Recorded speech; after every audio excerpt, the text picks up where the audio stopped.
Thank you very much, Manfred. It's great to be with you. And greetings from the north of Sweden, and I start immediately trying to share my presentation, and hopefully it will work. And now it ought to be in the proper mode, I hope. So this is what I'm going to speak of, and it's an interview study I've done myself. And for you to know when I start is when in both Sweden and South Africa, when we deal with religion education and values education, it is in a non-confessional setting. So let's start by listening to one voice from one of these children I have interviewed. I asked the question, do you think that what you do matters, that you can influence what happens in the world? And so this girl answered, well, what I do doesn't actually matter because I'm just a small child. Like I will be doing. I do some things, but no one knows of it. But then she started to remember, well, there is one thing that I influence. I'm an actress. I do plays. I use mix when I'm acting in the name of the theater. So knowing her context, I understood that she was, in a fairly, not well-off area in South Africa, but still together with other people in probably a community setting doing theater. She was influencing. So in 2019, I conducted this interview study, and I interviewed 41 children aged 10 to 12 years. I had selected 4 schools in the 2 countries with varying socioeconomic background and interviewed 5 students per class. The interviews lasted 17 to 41 minutes. I audio taped them, I've transcribed them. I have had analysis ongoing since then. I've written about 4 to 5 publications, and I am now working on the book where I'm going to summarize this. And of course, I had to search for research ethical permission in both countries, and I have written informed consent from the parents, caregivers, and oral from the children. But the interesting, inspiring spark to this work came at a conference at the University of the Western Cape in South Africa. I was challenged by a friend and colleague, Professor Denise Ackerman, feminist theologian, to address the theme surprised anew by the mystery of hope. And how do you, as an educationalist, an occasional researcher having dealt basically with curricula, speak of hope? Well, what I did or came to do was to move back to a Swedish tradition of asking children what they think of. This has been reported since the 1970s in various publications, and I give you a few examples of questions. Here we have, with the pictures to the right, a question that I showed to the children. I showed the picture and I said, this is Jessica. Right now, she feels so good about life. She feels really happy, but still nothing special has happened. It's just an ordinary day. Jessica feels like this. Why do you think? Or we have Andrew. Sometimes it happens that you think about things that you cannot really figure out. This is Andrew. He's just now thinking about something he has been thinking about before and which he would really like to know more about. What does Andrew think about? So questions like these, open questions, was what I used in my interviews.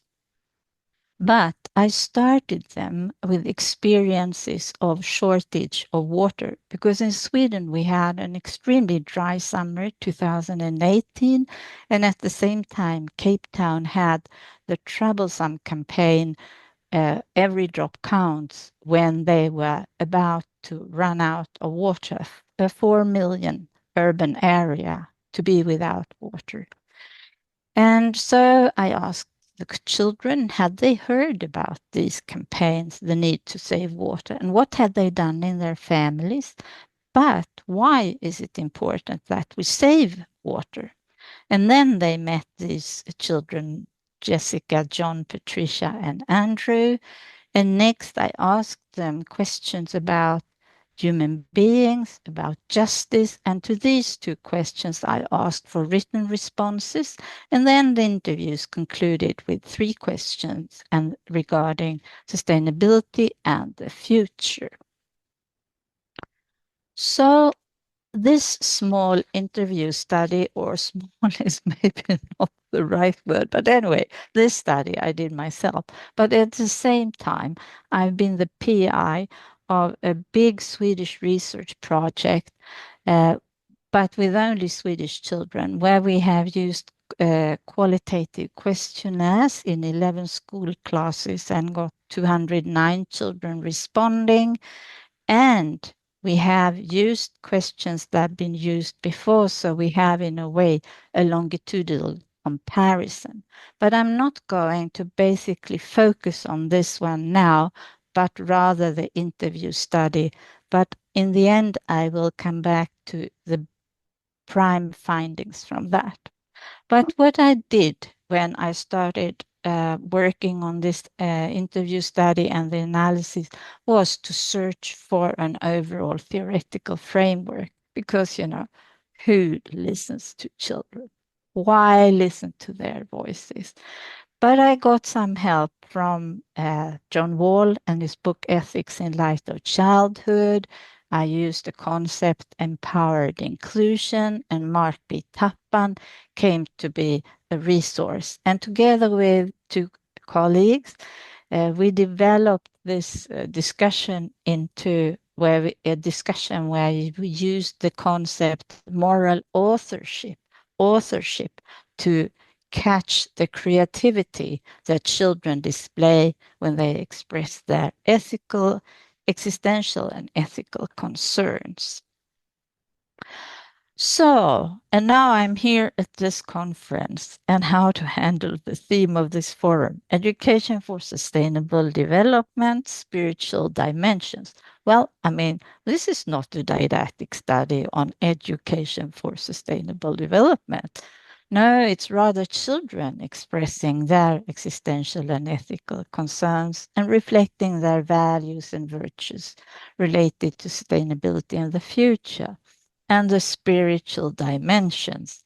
I tell you, there is an uneven presence in this interview material, because there is among the South African voices some presence of God, but it's completely absent in the voices of the children from Sweden. So in this presentation, I decided to focus on the questions directed towards sustainability and the future, whether they indicate hope or not. So that's my take on the theme. But initially, one needs to say that, and this we see both in this small and this bigger study, that children pick up on what's ongoing in their societies, both facts, and they mirror discourses. What's similar between the Swedish and South African children is that there is a concern for human beings to be equally treated, irrespective of sex, gender, or skin color. And this you can see as an ought, but you also see that it's not always the case. They also speak of the right to live a good life, including also animals and nature, not least animals, and beyond war and poverty. And they regard school and education as an important resource to meet the future for all children, but also one's own future. The South African children, if we come to differences, are more immersed in the text. They speak more of a community of relationships. There are parents, grandparents, sisters, and brothers, while the Swedish children express more of a global outlook in the issues, but they are also more individualists when they speak. So one could ask, are the children from South Africa expressing an ethics of care and the Swedish more an ethic of justice? Now we go into some examples to the question. So here we have again, do they think that what you do matters, that you can influence what happens in the world? So here we have a Swedish child saying, I think so, because I've seen someone, I don't know where I saw it, but maybe it was on a commercial or something. Then there were three or one person who said that there was a lot of rubbish in the sea, and so he started picking up and asking a lot of others.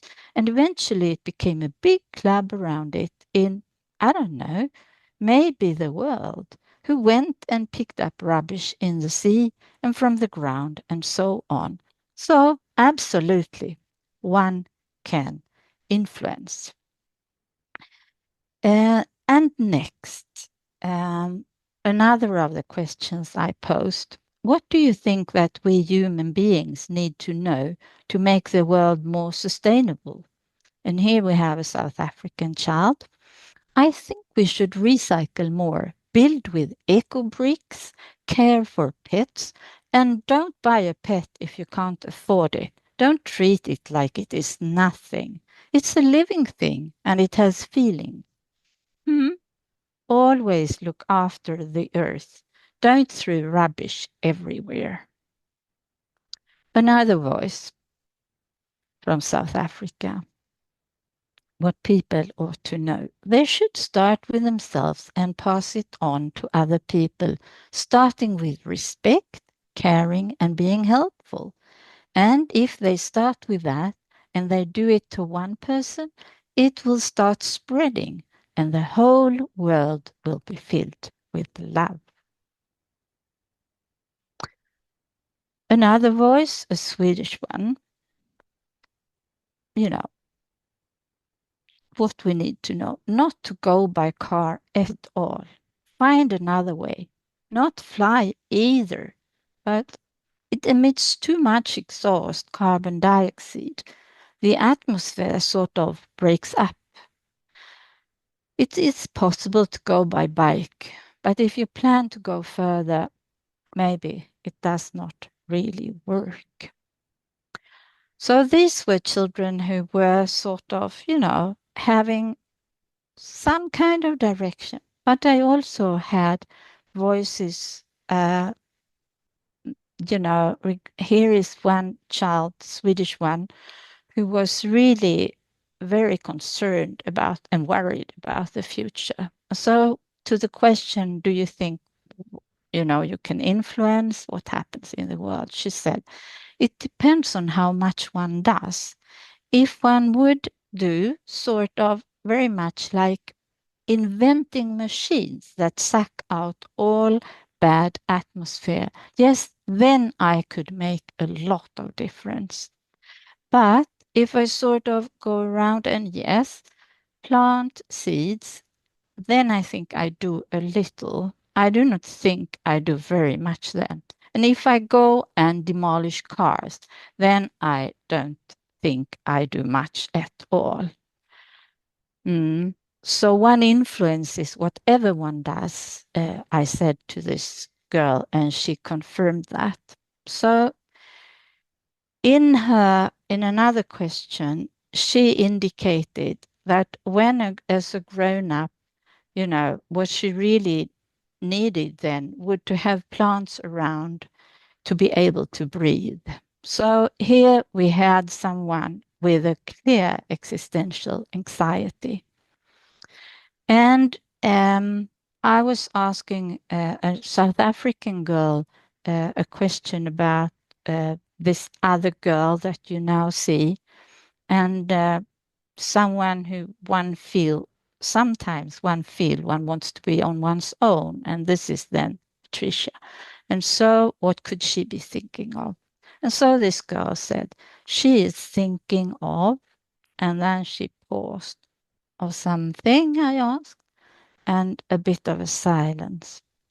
And then I went on, when you were on your own, what do you think? I think that someone might come and take me and go away with me. And in the serious moment, I grasped it. So you don't want to be on your own. No, you want to be together with people. Yes. Hmm. So being on your own makes you fearful. Yes. Mm. And maybe this is true for Patricia as well. So, and if I read this response in the light of the other responses of this girl, I can see that clearly there is a powerlessness blocking the possibilities for hope, for transcending the present into the future.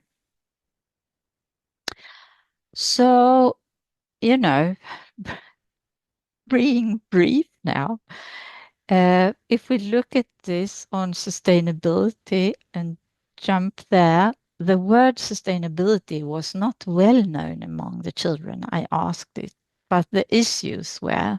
What was shared was an awareness of the importance of water for survival and the risk that scarcity brought, and it was stronger expressed among the South African children.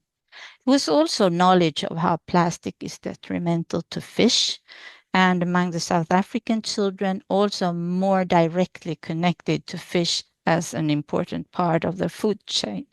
There is a lot of care for animals. All children, or most of them, spoke about not littering, picking up rubbish, and this as a care for the earth, the planet. If you look at differences, the Swedish children brought up means of transportation, pollution of air via uh, petrol driven cars as compared to electric ones, for example. And as I had said before, that South African children expressed more of communal understanding, not least regarding the need to save water. And if we look at the future, um, in the responses, there were both common aspects of futures and personal ones. Regarding the common future, Swedish responses are strongly colored by climate risks, South African less so. And the South African responses, as you had one example of, towards a common future, they emphasize virtues like being loving, kind, and respectful towards one another. This is a strong discourse. Swedish children express themselves less so. And the personal futures, the South African responses reflect the individual socioeconomic situations of poverty and affluence stronger. It's not so easily observable among the Swedish children. And seemingly, Swedish children have less sort of direction on their own futures. The South Africans immediately relate to the future as their own. If I compare then both these studies, and I think it's interesting to say that from the child and curriculum studies, we see over time among Swedish children that relationships and performance in both school and friendships is important to them. So school is a place with double role. It's one where you can succeed, but it's also one where hierarchies, competition plays out, and this slightly more today than in the 1970s in Sweden. And regarding the environmental issues, they are exemplified with concrete examples mirroring the actual situations. So, if we are to draw finalizing now a few didactical conclusions. It is obvious that school matters also in the eyes of the children. And for some, it is definitely a bridge to a better future. So, school matters both as providing specific knowledge and providing an environment where children are being empowered and their self empowerment met. And school can provide environments of fairness where children can be safe and contribute with and develop their moral authorship. Here are a few references, both from both studies, and with this I say thank you.